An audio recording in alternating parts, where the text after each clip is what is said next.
For 3 mornings, the black ram escaped Ruth Calloway's pen and crossed half a mile of drought-burned road to stand before Bell Auction Yard. He did not go to the feed trough or the sheep pens. He went to the locked side door of the auction barn, planted his stiff hind leg in the dust, and scraped at the threshold until dust and splinters curled beneath his old hoof. By the third morning, half of Bracken Hollow had gathered to laugh. They laughed because Solomon was the last animal Ruth had left, after the county seized her flock for unpaid range taxes. They laughed because Ruth still claimed the notice had never reached her ranch. They laughed because widows with empty fields were expected to bow their heads, not accuse the men who held the keys. Horace Bell, the auction master, did not laugh. He stood in the shade of the barn, awning with his hands folded over his vest, watching Solomon with a softness that looked almost kind. "Best take him home, Mrs. Calloway," he said. "That door has nothing behind it but broken tack and memories better left alone." That was the first lie Ruth heard clearly. Solomon lifted his head at Bell's voice. Not at the trough, not at the sheep, not even at Ruth. At Bell. The old ram's breathing changed, his ears flattened, his cloudy eyes fixed on the auction master, as if the sound of that voice had opened a door inside him. Then Solomon backed up 3 steps, lowered his head, and drove his cracked horn into the locked side door. The wood split. Only a hand-wide gap opened, but it was enough. Inside the dark storage room, Ruth saw a strip of black leather hanging from a nail. Stamped into it was the Calloway flock mark. And beneath that mark was a sale number dated 11 days after her sheep were supposedly gone. Ruth Calloway did not reach through the gap at first. Her hand wanted to, but the joints in her fingers had gone stiff as fence wire, and the yard had gone quiet, in the way a town goes quiet when laughter turns into something it does not yet understand. She had seen the mark. She had seen the number beneath it. That was enough to make her chest tighten, but not enough to make anybody else admit what it meant. Horace Bell crossed the dust without hurrying, polished boots, finding clean places, even in a yard full of manure and old wool grease. He set one hand against the split door, gentle as a preacher closing a sick-room curtain. "Careful now," he said. "That room has loose boards. I would hate to see Mrs. Calloway hurt herself over scrap leather." Sheriff Amos Pike stood by the auction rail with his thumbs hooked in his belt. He had been the man who rode out to Red Hollow 2 months earlier with a folded seizure order and 2 hired drovers. Pike had simply read the paper, touched his hat, and watched 73 Calloway sheep driven off Ruth's land, while Solomon battered his pen gate until his shoulders shook. The town remembered that day, as law doing its duty. Ruth remembered the dust of her own flock disappearing down the road, the little bells on 3 lead ewes fading until the ranch sounded dead. Red Hollow had once held 160 acres of thin grass, a stone cistern, a 2-room house, and enough sheep to keep Ruth and Eli Calloway in flour, beans, lamp oil, and modest pride. Eli had known every animal by the notch in its ear. Ruth had known the weight of wool by touch, and the weather by how the sheep gathered before sundown. They had never been rich, but they had owned what they lost. That mattered in Dry Mesa County. After Eli died in the black dust storm of '82, the bills came with a patience that felt human. $6 for feed credit at Wilkes Mercantile, $9 for a broken wagon tongue, $21 to Dr. Hanley. Then came the range tax notice Ruth swore she never received until the copy appeared at the courthouse, already marked delinquent, already carrying Calvin Doss's neat clerk hand. Horace Bell had looked sorry when he explained it to her. "The county does not enjoy taking animals, Mrs. Calloway, but a system must treat grief and prosperity by the same rule." He had even given her an extra week before the yard took public bids, and Bracken Hollow praised him for it. By then, the week was useless. The tax, penalty, transport fee, and auction cost had grown to $48.70. Ruth did not have 10. All she had left now was Solomon, and most folks said that proved the county had been merciful by not taking him too. The ram was 13 years old, black-wooled, except where age had silvered him along the spine. His right horn carried an old split from the winter Eli had found wolves near the lambing shed. His left hind leg dragged slightly in cold mornings. He had a temper, but Ruth had never believed he was mean. Solomon was the kind of creature who remembered a hand, a gait, a voice, and the road back to Payne. That morning at the auction yard, Payne stood on every face that tried not to show it. Tom Weller, the old shearer, leaned near the fence with his hat low. Young Lena Pierce, Bell's bookkeeper, held a stack of lot cards against her chest and looked too long at the door before lowering her eyes. Even Sheriff Pike shifted his weight when Solomon shook his head, breathing hard through dust. Ruth saw all of it. She also saw Horace slide the door shut with his boot until the hand-wide crack became a dark line. "I will send a man to mend that," he said, still pleasant. "And I will forget the damage, seeing as you have already had a difficult season." The kindness in his voice made Ruth feel small enough to step backward. For a moment, she nearly did. A widow with swollen hands, no flock, and a ram people feared could not fight a man whose books were trusted by judges, bankers, and buyers from 3 counties. But Solomon turned his head and pressed his cracked horn against her skirt, almost angrily, as if shoving memory back into her bones. Ruth looked once more at the sealed door. A short black thread from the leather strip had caught there, no longer than a match stem. Before Horace could notice, she pinched it free and closed it inside her fist. It was only thread. It was not proof. Yet when Solomon smelled it, the old ram stopped trembling, lowered his head toward the loading rail, and began scraping the dirt beneath it, as if the door had only been the first place Eli wanted Ruth to look. Ruth kept the black thread hidden inside her fist until the yard began moving again. Horace Bell turned back toward the auction ring. Sheriff Pike said something about clearing the rail, and the crowd remembered how to laugh once there was nothing new to look at. Bracken Hollow had sheep to price, debts to collect, and men who preferred a widow's suspicion to remain small enough to step around. Solomon did not step around anything. He scraped under the loading rail with the stubborn rhythm of a creature working through pain. Each drag of his hoof cut a shallow groove through packed manure, old straw, and dust hardened by wagon wheels. Ruth bent beside him and put her palm on his neck. His wool was hot beneath the dirt. His breath came rough, but he would not stop. When she tried to pull him away, he leaned against the rope until the hemp burned across her fingers. "Leave him be," Tom Weller muttered from the fence. Ruth glanced up. The old shearer had not come close, but his eyes were fixed on Solomon's hoof. Tom had worked sheep since before most of Bracken Hollow had a church bell. He knew when an animal was nosing feed, and he knew when it was following memory. "What do you see?" Ruth asked. Tom spat into the dust to buy himself a second. "Might be nothing. Nothing has cost me enough already." His face folded in on itself. "There used to be a low catch under that rail, back when Bell stored lot chains there. Your Eli complained about it once. Said chains under a rail were a fine way to trip a good animal and blame the animal for falling." Before Ruth could answer, Solomon hooked his hoof beneath something solid. There was a dull scrape, then a small metallic snap, and a round brass tag flipped out of the dirt and skittered against Ruth's boot. The tag was bent, dark with old grease, and crusted around the stamped rim. Ruth picked it up with 2 fingers. On one side was Bell Yard. On the other, under a smear of grime, were 3 marks: C-17, April 6, and a small crescent cut near the edge. Tom Weller came off the fence so fast his bad hip nearly failed him. "Where did that come from?" "Under the rail." "No," he said softly. "No, that does not sit right." C-17 had been Eli's mark for the Callaway lead pen during the spring shear count. April 6 was 11 days after the county record claimed the flock had been seized, sold, transferred, and driven south. Ruth did not know every auction rule, but she knew a dead sale could not grow a new number after burial. Tom reached for the tag, then stopped himself. "May I?" She placed it in his palm. His thumb passed over the crescent cut, and for a moment the ears seemed to come loose behind his eyes. "This is not a public sale tag. Public lots had square punches. Holding lots had crescents. Private holding?" Tom looked toward the barn, and his mouth tightened. "I did not say I knew what for." "You knew enough to stop speaking." He handed the tag back as if it had grown warm. "Mrs. Callaway, a man can know the shape of a snake without wanting to put his hand in the grass." Across the yard, Horace Bell's bell rang twice to begin the next lot. Ruth closed her fingers around the tag and felt the crescent bite into her skin. Solomon lowered his head toward the hole again, but this time she held him back. He had already given her more than dust. She needed to carry it somewhere paper could not pretend not to understand. The county clerk's office sat 2 streets over from the auction yard. Calvin Doss kept his windows high and his counters polished, as if clean wood could make every record honest. He was a narrow man of 40, with ink on 2 fingers, and a silver watch chain stretched across a vest too tight for breathing deeply. When Ruth entered with Solomon tied outside, Doss looked at the ram through the window before he looked at her.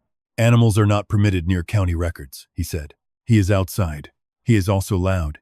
Solomon had not made a sound. Ruth laid the brass tag on the counter. I need to see the sale record for the Callaway flock. Doss did not touch the tag. His eyes flicked once to the crescent cut and returned to Ruth's face with practiced boredom. The record is closed. It concerns my property. It concerned your property before lawful seizure. After seizure, it concerned the county. After sale, it concerned the buyer. That chain is complete. The tag is dated April 6. Scrap tags are often reused. It carries C-17. Letters repeat. It was buried under Bell's loading rail. Then ask Mr. Bell why he keeps a dirty yard. The answers came too quickly. Ruth felt anger rise, but anger had been used against her too many times. A widow who raised her voice became proof of her own instability. She made herself breathe, as Eli used to do before lifting a frightened lamb. Show me the notice. Doss opened a drawer, withdrew a folder, and set a copy on the counter. The paper showed her name, Red Hollow Sheep Ranch, $48.70, delinquent. At the bottom sat a delivery notation in Doss's hand. No returned mail. No postmark stamp. No receipt signature. Just the claim that notice had been sent. Ruth stared at the blank place where a mark should have been. Who carried it? County notices are not private correspondence. That is not an answer. It is the answer the law requires. Doss closed the folder with 2 fingers. Mrs. Callaway, grief makes dates feel personal, but range tax is not a family Bible. Outside, Solomon struck the hitching rail with his horn. Once, not hard enough to break wood, but hard enough to make Doss flinch. Ruth saw it, and so did he. Color climbed his neck as he reached for the folder too fast. Take your animal home before Sheriff Pike has reason to write another complaint. Another complaint. Ruth held still. There was a first? Doss's lips pressed thin. He had not meant to say it. For one breath, something existed in that office that Ruth had never seen. Doss recovered by putting on his official face. Your ram caused disturbance during the lawful seizure. My ram was locked in his own pen. According to the deputy report, he damaged county handling equipment. What equipment? The report is not available for public inspection without petition. Ruth slid the brass tag back into her pocket. Then I will petition. With what fee? The question landed exactly where he meant it to. Ruth had 32 cents in her purse and flour enough for 4 days. Doss knew it. Bell knew it. The poor could be buried under costs without anyone having to raise a gun. She left before her shame could show. Solomon stood at the hitching post with his head low, sides moving hard from the walk and the heat. A faint scrape marked the cracked horn where he had struck the rail. Ruth untied him and felt the weight of what she was asking from an old animal who had already lost his flock once. We may be fools, she whispered. Solomon turned his cloudy eyes toward the alley behind the clerk's office. There, half hidden beside broken crates, stood Lena Pierce, with a ledger strap in her hands and fear plain on her face. She looked at Ruth's pocket, then at Solomon, then down the alley toward Bell Auction Yard. Mrs. Callaway, Lena said, so quietly the wind nearly took it. If that tag has a crescent cut, do not show it to Sheriff Pike. Before Ruth could ask why, the young bookkeeper slipped through the back door of the dressmaker's shop and vanished, leaving Solomon straining at the rope toward the courthouse alley, as if the next clue had just learned to run. Ruth did not follow Lena through the dressmaker's back door. A younger woman might have pushed into that narrow shop and demanded an answer, but Ruth had lived long enough to know fear when she saw it. If Lena Pierce had risked one sentence in daylight, whatever she knew was heavy enough to crush her if Ruth reached for it too soon. Solomon pulled toward the alley until the rope creaked in Ruth's hand. His cracked horn angled past the courthouse wall, toward a strip of shade where wagons had left 2 deep ruts in the clay. He smelled the air, then lowered his muzzle to dust, recently disturbed beside a splintered crate. Ruth crouched and found one pale thread of wool. It was not black like Solomon's wool. Eli had bred mostly gray-faced merinos with dark legs and narrow ears, stubborn animals that could live on bitter grass. This wool belonged to another flock. Solomon sniffed it once and sneezed hard, the way he did near crowded pens. A wagon had been loaded here, behind the clerk's office, away from the public rail.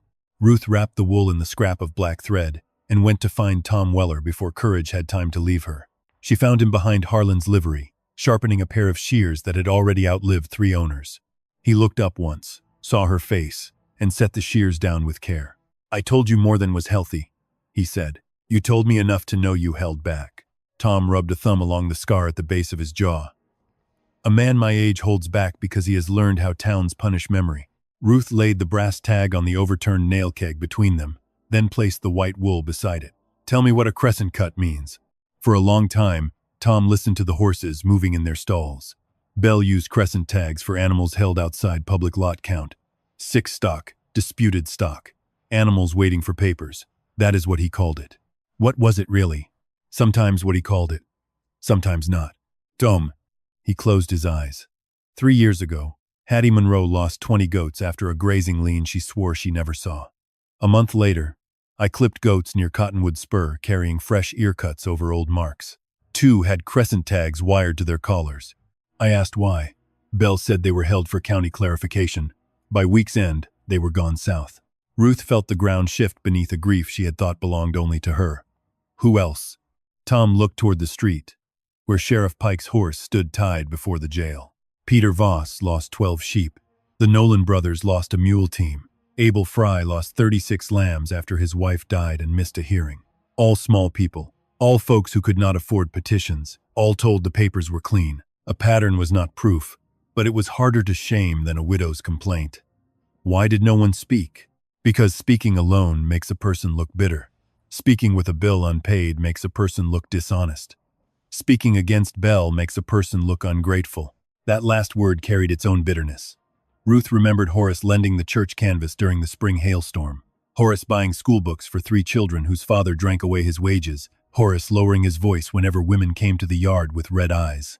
A man who performed kindness in public did not need to shout when accused. The town would shout for him. Tom pushed the tag back to her. If Pike sees that crescent, he will know exactly who dug under the rail. Lena said not to show him. Then Lena has sense enough to be frightened. Is Pike part of it? Tom's answer came too slowly. Pike signs what Doss puts before him. Maybe that makes him guilty. Maybe it only makes him useful. Either way, do not hand him your only piece of metal. Ruth tucked the tag away, but the old shearer caught her wrist. There is one more thing. Eli came to me 8 days before the dust storm. He asked if a flock could be sold twice on paper and once in flesh. Ruth could not breathe for a moment. Why did you never tell me? Because by the time I understood the question, Eli was buried, and Bell had already brought me a winter contract I could not afford to lose. Tom let her go.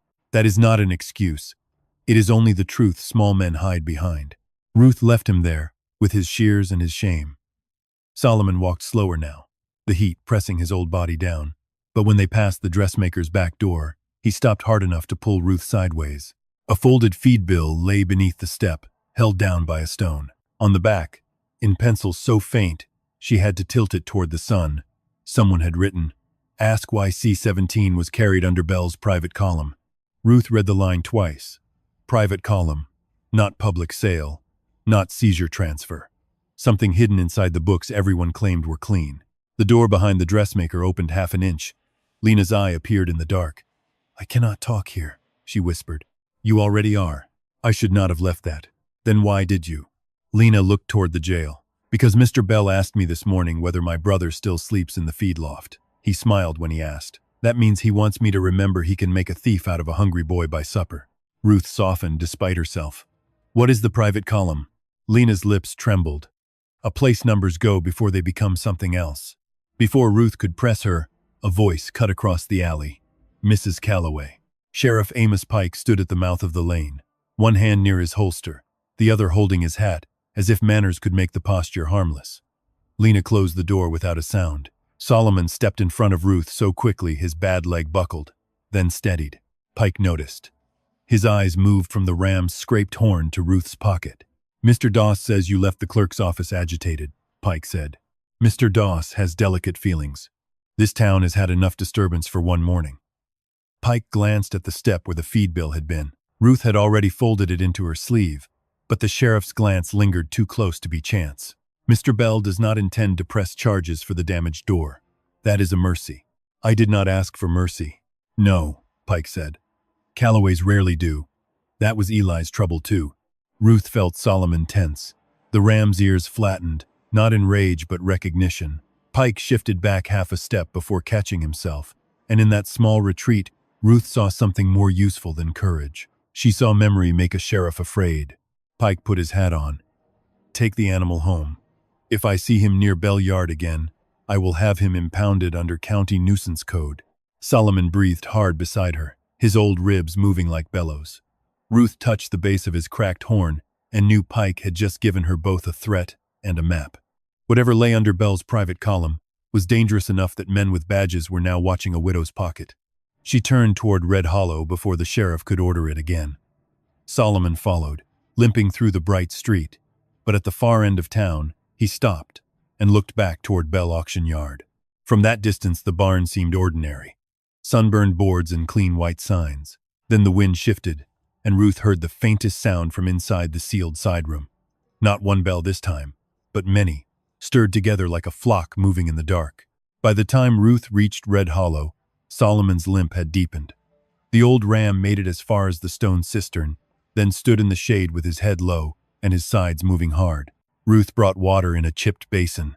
He drank twice, stopped, and lifted his nose toward town, as if Bell Yard still lived inside the dust. "You have done enough," Ruth told him. Solomon answered with a tired shake of his cracked horn. Inside the house, Ruth laid her evidence on the kitchen table: the black thread from the storage room, the pale wool from the courthouse alley, Lena's folded feed bill, and the crescent-cut tag dated April 6. 4 small things, none large enough to save her alone. Together, they made a shape she could feel but not yet name. She slept badly. Near midnight, she woke to the old habit of listening for sheep that were no longer there. Red Hollow had a silence different from peace. It had empty pens, loose hinges, and a feed trough gnawed by animals sold under another man's number. Eli's coat still hung by the door, shoulders caved in where his body used to be. Tom Weller's words would not leave her. Eli had once asked if a flock could be sold twice on paper, and once in flesh. At dawn, Ruth wrapped the brass tag in flour sack cloth and hid it inside the false bottom of Eli's old tobacco tin. The sheriff could search a pocket. He might even search a drawer. But Pike had never struck her as a man who would think to open a thing grief had made ordinary. That was when Ruth made her first mistake. She decided Sheriff Amos Pike had to be the center of it. The thought felt reasonable. Pike had signed the seizure order. Pike had stood at Red Hollow while 2 drovers opened her gates. Pike knew about a complaint Ruth had never seen. Pike had threatened to impound Solomon before the old ram could lead her anywhere else. If there was a hand pushing this trouble forward, surely it wore a badge. Ruth tried to leave. Solomon penned with water and cracked corn, but he battered the gate before she reached the road. The latch jumped. He limped out, angry with her for trying to spare him, and planted himself facing town. "You will fall before noon," she said.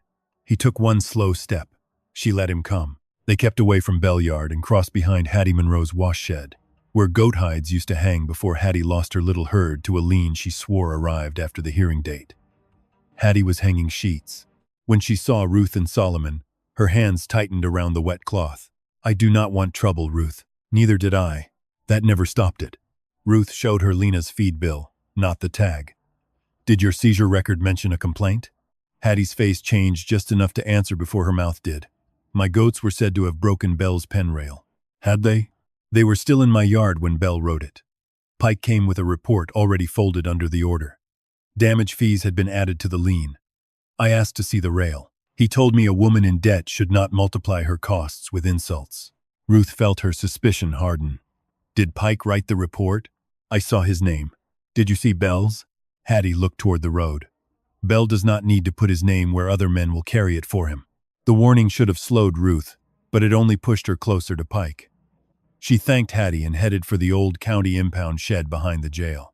Solomon followed with effort, stopping once beneath mesquite shade, then forcing himself on before Ruth could decide for him. The impound shed leaned behind the jail with dry weeds grown through the slats. Ruth waited until Pike's deputy rode east, then slipped through a gap in the fence.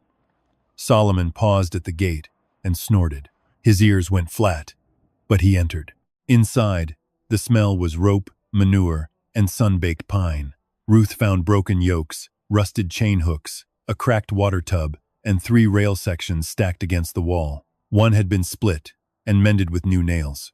Written along its side in faded pencil were the words, "Callaway Disturbance Handling Damage." The board proved the complaint existed, but not that it was true. Ruth knelt closer. Under Pike's blocky note was another pencil mark, nearly sanded away. C-17, hold until April 6.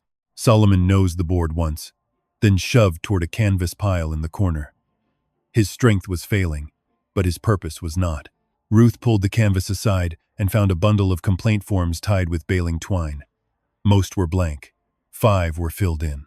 Monroe goats, Voss sheep, Fry lambs, Callaway flock, Nolan mule team. Every form carried Sheriff Pike's signature. Every form carried the same neat phrase: animal disturbance requiring private hold. Private hold. Private column. The words met in Ruth's mind like two rails closing a trap. For one sharp moment, she felt certain she had found the man. Pike had used nuisance complaints to move seized animals out of public count. He had blamed the animals, made fees out of damage, then let Belle sell them through a hidden path. Ruth folded the Callaway form, free with shaking hands. A floorboard creaked behind her. Pike stood in the doorway, hat brim cutting his eyes in half. That shed is county property. Ruth rose. Solomon stepped between them, but his bad leg trembled. Pike saw the form in her hand. Put it back, because it has your name on it. Because you do not know what names mean on paper. I know yours was on the order that emptied my pens, and Belle's was on the bill that told the county where to haul them. The sentence struck too cleanly to be accidental. Ruth did not move. Pike seemed to realize he had given her something, and anger filled the place where caution had been. Listen to me, he said. Horace Bell sends damage invoices. Calvin Doss attaches them to delinquent files. I sign seizure orders when the clerk says the file is complete.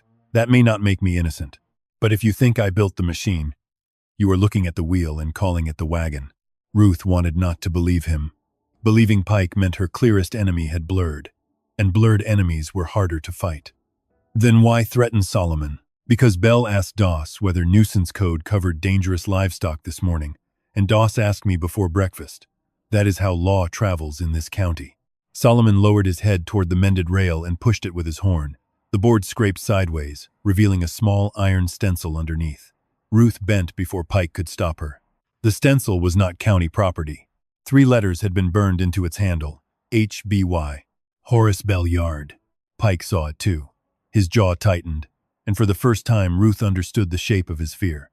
It was not the fear of being exposed as master. It was the fear of having obeyed so long that no one would believe he had only been used. Outside, the church bell rang noon.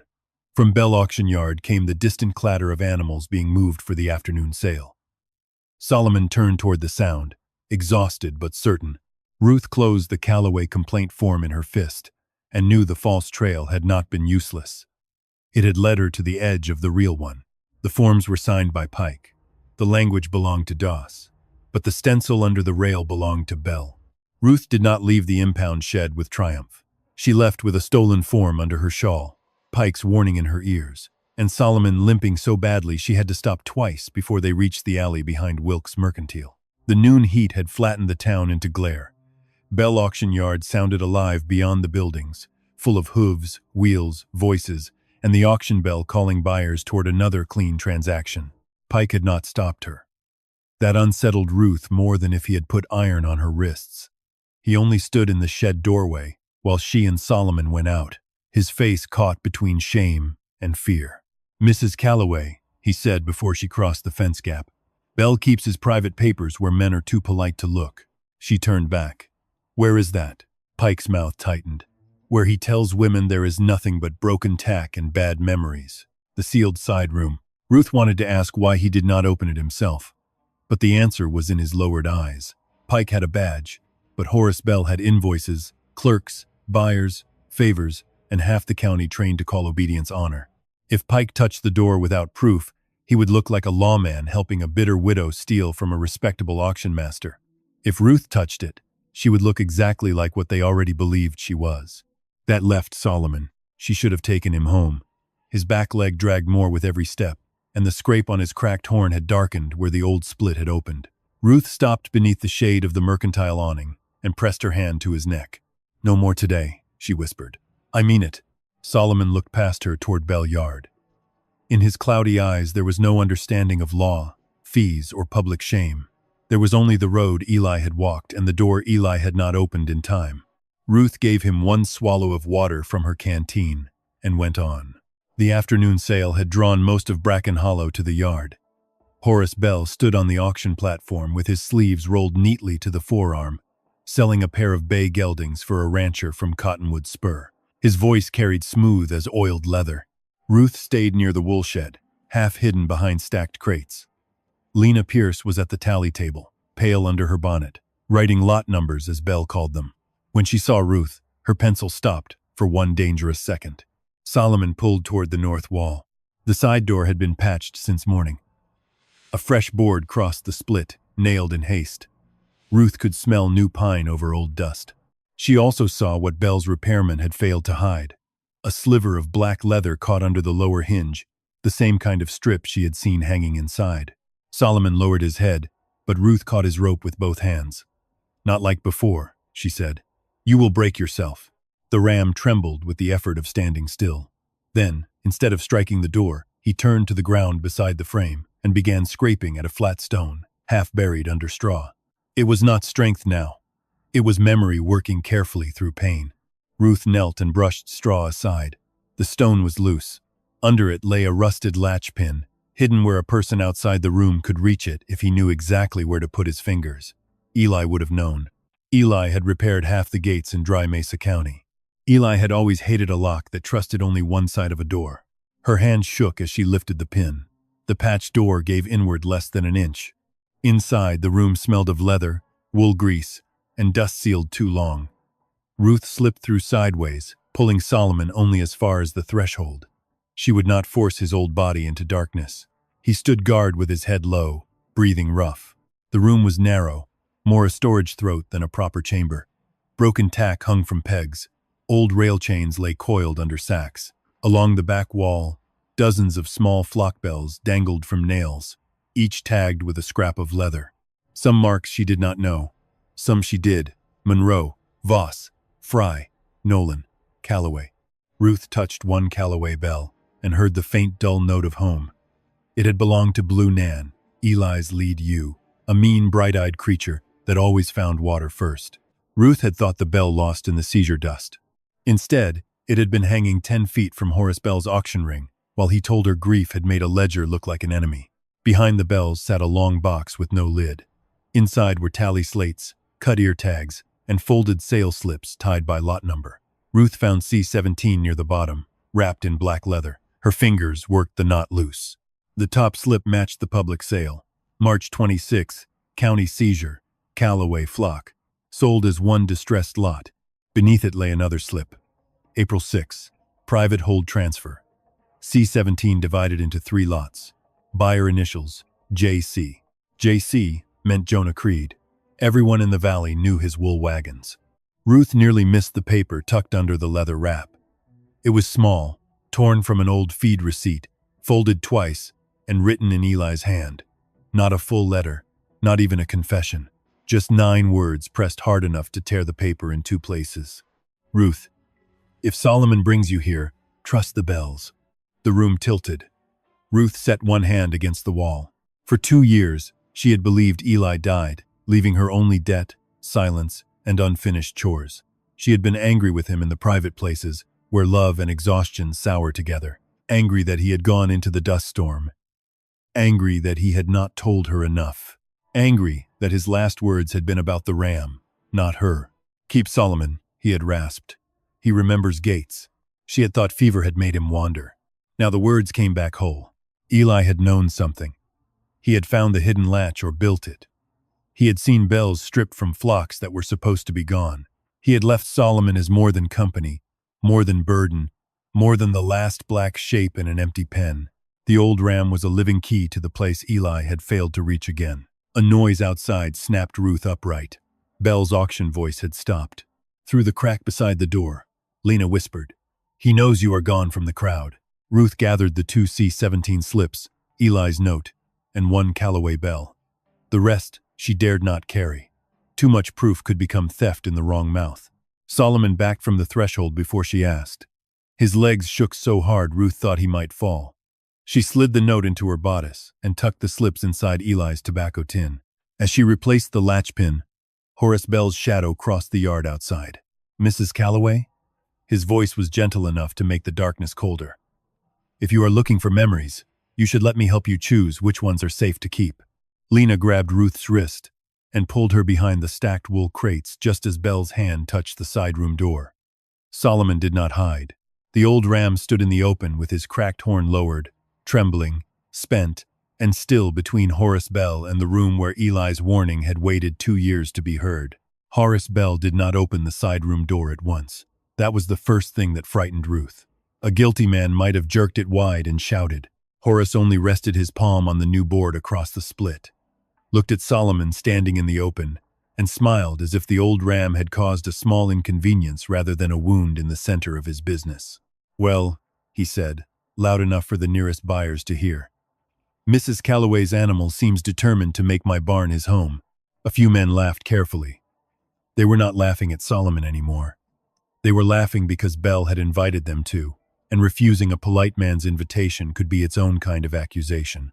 Lena held Ruth behind the wool crates until Belle turned away to calm the crowd. "Go through the tack passage," she whispered. "Do not cross the ring. What about you? I belong at the tally table. If I am missing 2, he will know. He already knows enough. Then make it matter." Ruth slipped through the passage between the wool shed and the rear fence, one hand over Eli's tobacco tin. Behind her, Belle's voice rose again, smooth and almost amused. "Sheriff Pike, perhaps it is time we discuss nuisance code before someone is injured." Solomon dragged one hoof through the dust.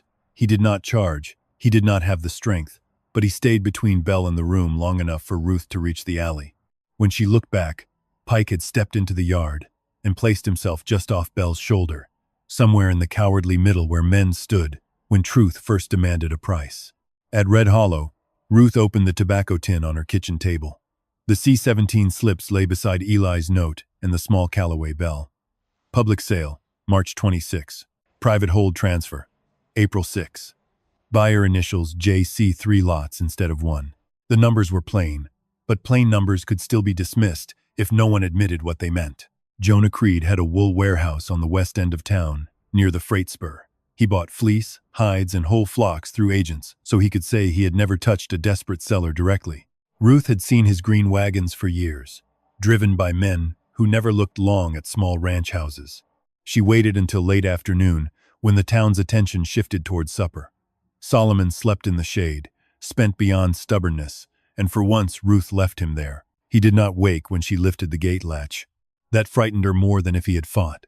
Tom Weller found her near the freight spur. "You walk like a woman carrying a match into a hayloft," he said. "I need to know if JC means Jonah Creed." Tom looked toward the green wagons beside the loading dock. "There are things a man can know without wanting to prove." "Then prove one." The old shearer cursed under his breath and led her behind the warehouse, where empty wool sacks were stacked beneath a canvas fly. Each sack carried a buyer stamp. A few near the bottom had older marks showing through where new ink had been brushed over old cloth. Tom cut one seam with his shears and peeled the fabric back. Under Creed's gold stamp was a faded crescent and the number C-17. Ruth touched the cloth. "This came from my wool," or from wool Belle wanted Creed to receive, as if it came clean. Tom opened 2 more sacks. Voss, Fry, Monroe. Different names buried under Creed's mark, like bones under new floorboards. A warehouse door banged open. Jonah Creed stepped out wearing a cream linen coat too fine for the dust around him. He was broad, silver-bearded, and calm in the way rich men could afford to be. "Tom," he said, "if you needed work, you could have asked instead of cutting my sacks." Ruth folded the marked cloth into her shawl, but Creed's eyes had already sharpened. "Mrs. Calloway," he said, "I heard Belle had trouble with your ram. Hard season for you. Harder when an animal starts carrying grief in public. I found C-17 under your stamp." Creed sighed. "Auction goods pass through many hands. A poor widow should be careful before calling commerce a crime." "I did not say crime." "No," Creed said, "but you are learning the shape of the word." He looked past her toward the road. A man on horseback waited there, one of Belle's drovers, though Creed pretended not to see him. "I would go home, Mrs. Calloway. Horace may forgive broken doors. Men who ship goods across county lines are less sentimental about cut sacks." Creed took a folded paper from his pocket and handed it to her. It was a bill for damages at Belle Auction Yard. One door, one latch, one rail, public disturbance fee, and livestock hazard assessment. Total, $19.40. At the bottom, in Calvin Doss's hand, was a notice that unpaid damages could justify impound of the offending animal. Ruth read it once. Bell did not need to steal her evidence if he could take Solomon before the evidence could speak again. When Ruth returned to Red Hollow, the ram was awake at the empty pen gate. A county notice had been nailed to the post. She did not have to read it to know what it said. Solomon pressed his nose to her sleeve, smelling Creed's marked sackcloth and the fear under her skin. For the first time, Ruth wondered if Eli had asked too much of an old animal. Maybe she had too. Solomon had led her to the tag, the complaint forms, the bells, Eli's note, and the Creed mark. Every step had cost him more than she wanted to admit. Now the town meant to punish him for remembering. She took Eli's note from her bodice and read it again. Ruth, if Solomon brings you here, trust the bells. Not the sheriff, not the clerk, not even the papers alone. The bells. By lantern light, she set the Callaway bell on the table and rang it once. The sound was dull, small, and unmistakable.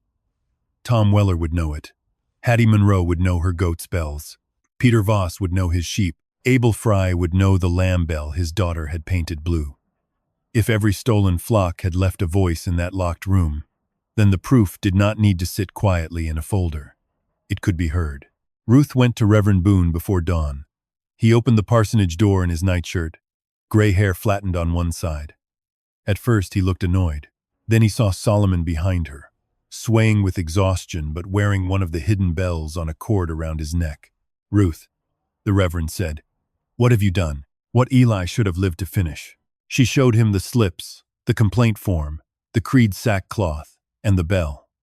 Boone's hands trembled when he read the names. He had buried 2 of the men whose animals were listed. He had accepted Horace Bell's donations without asking what grief had paid for them. The auction yard holds a public sale tomorrow, Ruth said. Bell will have Byers, Pike, Doss, Creed, and half the valley standing where they cannot pretend not to hear. Boone looked toward Solomon. And if they call this theft, then let them say it before every family whose bell is hanging in that room. The Reverend swallowed. Clara Haynes is due in town for transfer seals. I can ask her to attend. Ask her, Ruth said. But do not ask her to save me. Ask her to listen. When Ruth stepped into the blue edge of morning, Solomon lowered his head against her hip. Behind them, the church bell began to ring earlier than it ever had on a sale day, calling Bracken Hollow not to worship, but to witness. The church bell did what Ruth could not have done by knocking on doors. It pulled people from breakfast tables, wash basins, stock pens, and narrow beds where fear had kept them awake before the sun. By 7, Bracken Hollow's main street held more silence than talk. Men stood with suspenders half-fastened. Women tied shawls over house dresses. Children were told to stay behind, then slipped close enough to hear anyway. Everyone knew a bell before service meant fire, death, or trouble large enough to need witnesses. Reverend Boone stood on the church steps, with Ruth's papers folded inside his Bible. His face had the gray look of a man who had prayed and received no permission to remain comfortable. There will be a public sale at Bellyard this morning, he told those gathered. Mrs. Callaway has asked that certain families attend before the bidding begins. Horace Bell was not named. That mattered. If Boone had accused him from the church steps, half the town would have turned defensive before hearing a word. Instead, Boone read names. Monroe, Voss, Fry, Nolan, Callaway. Then he paused and added 2 more. Ruth had not known, Kessler and Drum. The list moved through the crowd like a cold wind, finding cracks in every coat. Hattie Monroe came first, thin hands gripping a cloth purse. Peter Voss followed with his grown son, neither looking at Ruth directly. Abel Fry arrived alone, carrying the little blue-painted lamb bell Ruth had sent Boone to ask about. He had kept it in a drawer because his daughter cried whenever she heard it. Ruth saw that grief still had paint under its fingernails. Tom Weller came last, dragging courage behind him like a sack of stones. Bell has 2 drovers outside my room, he muttered. One offered to buy my shears. The other said old men fall easy near wagon wheels. Are you leaving? Ruth asked. Tom looked at Solomon, who stood beside the church rail with the Callaway bell against his dark chest. The ram's head hung low. His bad leg trembled even when he stood still. No, Tom said, but I wanted somebody to know I am scared. That makes 2 of us. Before they could start toward the auction yard, Calvin Doss crossed from the courthouse with a folded notice in one hand and his official seal pouch in the other. He did not raise his voice. Men like Doss trusted paper to do what shouting could not. "Mrs. Calloway," he said, "County Nuisance Code has been invoked regarding the ram." Ruth felt the crowd lean closer without moving. Invoked by whom? By complaint of property damage, livestock hazard, and disruption of lawful commerce. Until fees are paid, the animal may be impounded. Solomon lifted his head at the word animal, not because he understood law, but because he knew Doss's voice from the clerk's office. Ruth put one hand at the base of his cracked horn. "How much?" $19.40, plus holding costs if seizure becomes necessary. A few people looked away. The number was small enough to sound reasonable and large enough to crush Ruth. Doss extended the notice. "You may avoid public unpleasantness by surrendering the ram now." Reverend Boone stepped down one stair. "Mr. Doss, if there is a hearing of this matter at Bell Yard, surely the animal in question should be present." Doss disliked that. Ruth saw it in the tightening around his mouth. "Reverend, church bells do not suspend county code." "No," Boone said. "But neither should county code be used to silence evidence before witnesses can see it." The word evidence changed the air. Doss folded the notice back with care. "Then I will inform Sheriff Pike that Mrs. Calloway refuses peaceful remedy." He left without hurry, which was worse than leaving angry. Lena Pierce found Ruth behind the church as the group began moving toward Bell Yard. She wore her tally bonnet, but the ribbon was tied wrong, and one cheek carried a red mark she had tried to powder over. "My brother is gone," she said. Ruth's hand tightened around Solomon's rope. "Gone where?" "Bell says he ran." He did not. Jeremy would not leave his boots, and he would not leave the little knife he sleeps with.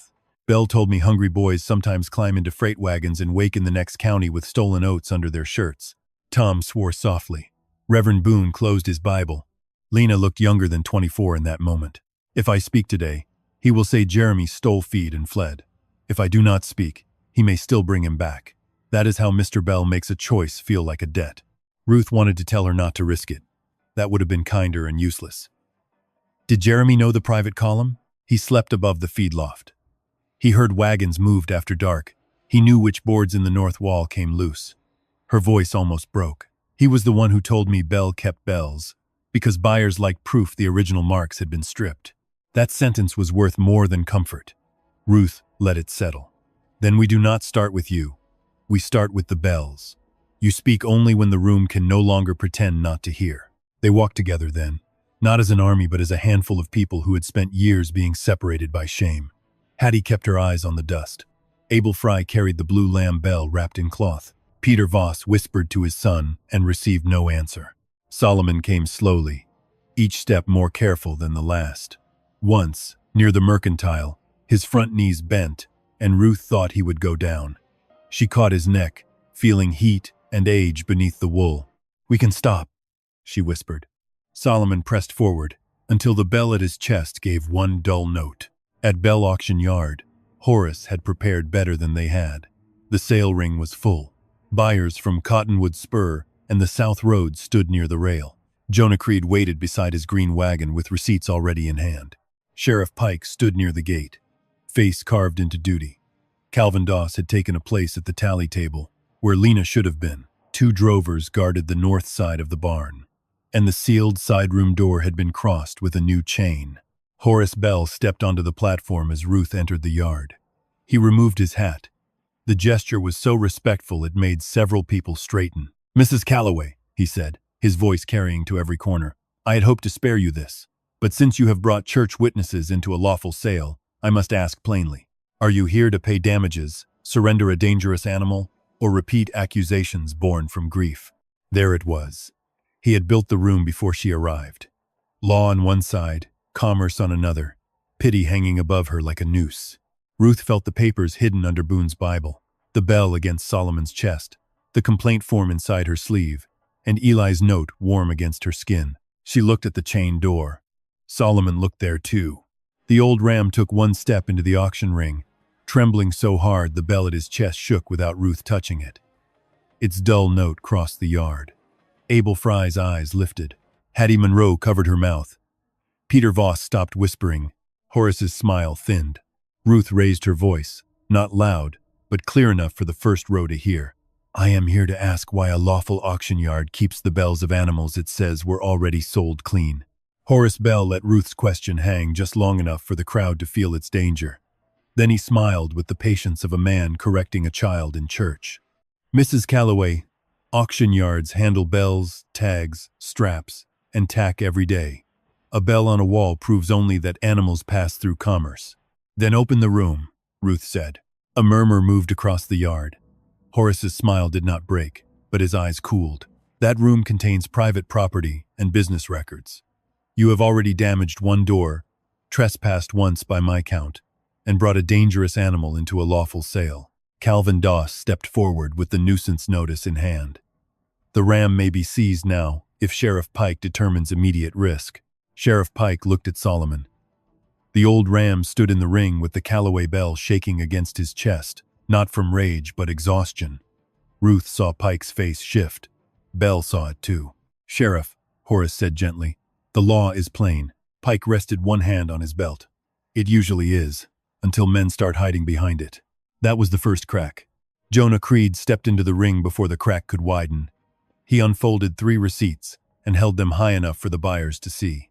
"I purchased wool and stock lots through lawful transfer.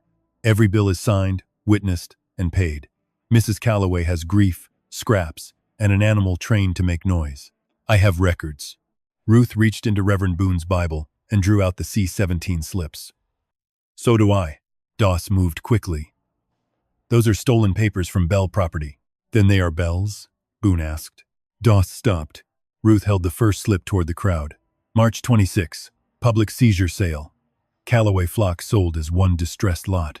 She raised the second. "April 6, private hold transfer. Same mark, same flock number. Divided into 3 lots. Buyer initials, J.C. Creed laughed once, but no one joined him. "Initials are not a man." Tom Weller stepped forward, hat crushed in both hands.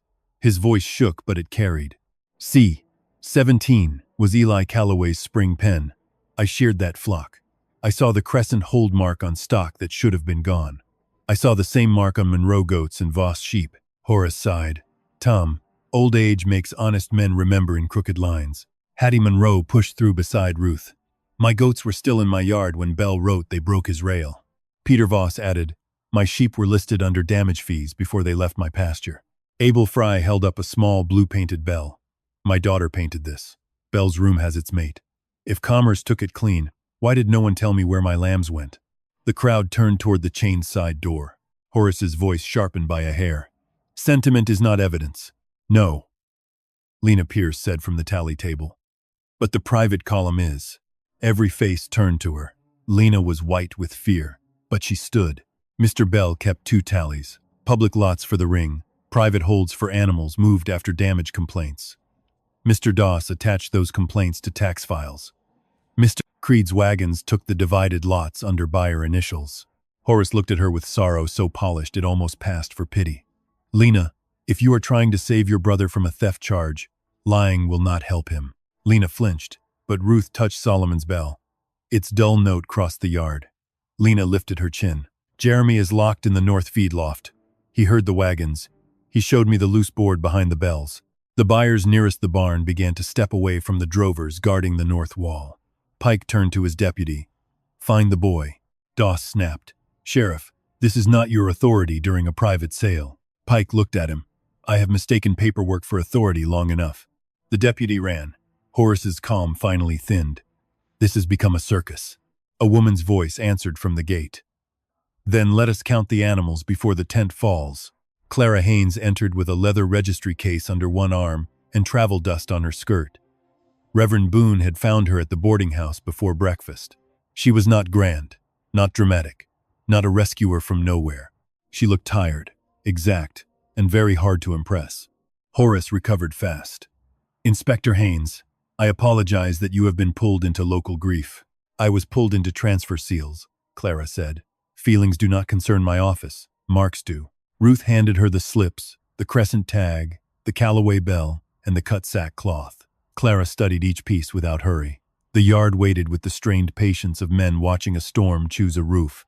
"This crescent cut is not a public sale punch," Clara said. It marks temporary hold. This C-17 transfer should not exist 11 days after a completed seizure sale, unless the first sale was false, incomplete, or intentionally misfiled. Doss tried again. Draft forms can be misread. Clara opened her registry book.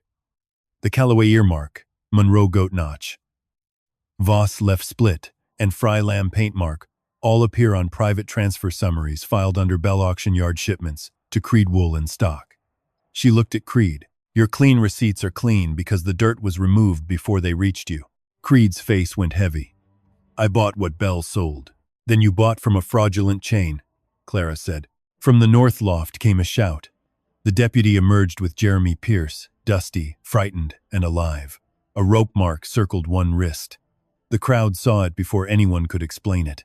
Lena ran to him, and that movement did more damage to Horace than any speech. It showed the town what his kindness cost when no one was looking. Horace stepped down from the platform. You are all mistaking irregular bookkeeping for malice. I kept bells and tags because disputes happen. I protected goods from confusion. Solomon moved then. Ruth did not pull him. The old ram walked past her, slow and shaking, straight to the side room door. The chain was new, but the wood around the latch was old. Pike reached it first and lifted his rifle butt, not against Solomon, but against the lock. One strike broke the hasp loose. The door opened. The smell of sealed wool and leather rolled into the yard. Bells hung in rows along the wall, each with a mark, a scrap, a memory. Hattie made a sound and covered her face. Abel Fry found the blue mate to his daughter's lamb bell and held it as if it were bone. Peter Voss read his own mark on a strap near the back. Men who had mocked old losses now stood with their mouths shut. Clara entered, examined the wall, then turned to the crowd. These are not loose scraps. These are retained identifiers from disputed stock. Together with the private transfers, damage complaints, and altered notices, they establish a pattern of concealed seizure and resale. I will seal this room for territorial review. Horace looked toward the gate, measuring escape. But Pike stood there now, not clean, not redeemed, only late. Horace Bell, Pike said, voice rough. You will come with me until the circuit judge decides how much of this county you stole by paper. Doss tried to fold his notice and slip away. Tom Weller blocked him with one shaking pair of shears. Clara ordered the clerk's seal pouch and damage forms placed on the tally table before he could carry them back to the courthouse. Creed did not run. Rich men rarely did at first. They waited for law to remember their names. But when two buyers stepped away from his green wagons, and a third asked Clara to mark his receipt for review, Creed understood that clean paper had begun to stain in public. The law had heard the bells now, and the whole yard had heard them too. Public justice did not arrive like thunder. It arrived in inventory, sworn names, trembling witnesses, and a locked room opened before people who could no longer pretend the weight in their hands was only sentiment. By sundown, Bell Auction Yard was sealed. Jeremy Pierce sat on the church steps with bread in both hands. Hattie Monroe gave her statement. Tom Weller gave his and wept once when no one was looking. Pike surrendered his badge to Clara until review, not because Ruth asked it, but because he finally understood that obedience had become his alibi. Ruth signed nothing. She only stood beside Solomon, while the Callaway bell rested quiet against his chest. 2 days later, she walked him home to Red Hollow. He moved slowly. Twice he stopped, and twice Ruth waited without urging. The ranch looked poor in the evening light. Empty pens, a leaning gate, dust where sheep should have been. Yet it no longer looked ashamed. Ruth opened the house door and took Eli's coat from the peg. For a long moment she held it against her face, breathing wool, dust, and the last warmth memory could lend. I was angry with you, she whispered, because I thought you left me silence. Solomon lowered himself beside the threshold with a tired groan. Ruth sat next to him and placed Eli's note under the Callaway bell on the porch board. The words were still rough, still Eli. Trust the bells. She did not know how many sheep would be returned, how many acres would be restored, or how many signed papers would have to be unwound before Red Hollow could breathe again. But for the first time since the storm took Eli, the house no longer felt like a place waiting to be emptied. Ruth tied the Callaway bell to the porch nail where Eli used to hang his gloves, low enough for the evening wind to find it, and low enough for Solomon to hear without standing. As the sun dropped behind Dry Mesa, one faint sound came from the empty pen. Not a flock. Not yet. Only the small bell moving in the evening wind. Ruth put her hand on Solomon's neck, feeling the old life still there beneath the black wool. Justice had come late to Red Hollow. Love had been waiting longer.